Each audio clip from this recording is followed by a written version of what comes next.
Compromiso por Galicia mostraba hoy su total rechazo al copago que la Xunta quiere introducir en los comedores escolares de los centros públicos.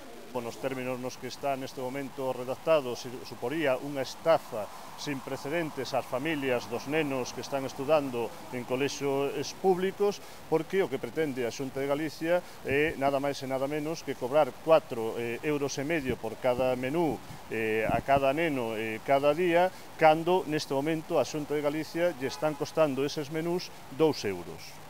Son los datos que aseguran haber contrastado con los equipos que actualmente llevan esos comedores. De aprobarse el decreto, Compromiso por Galicia estudiará la posibilidad de presentar una denuncia avalados por la legislación vigente que dice que ninguna administración pública puede cobrar por un servicio más de lo que le cuesta.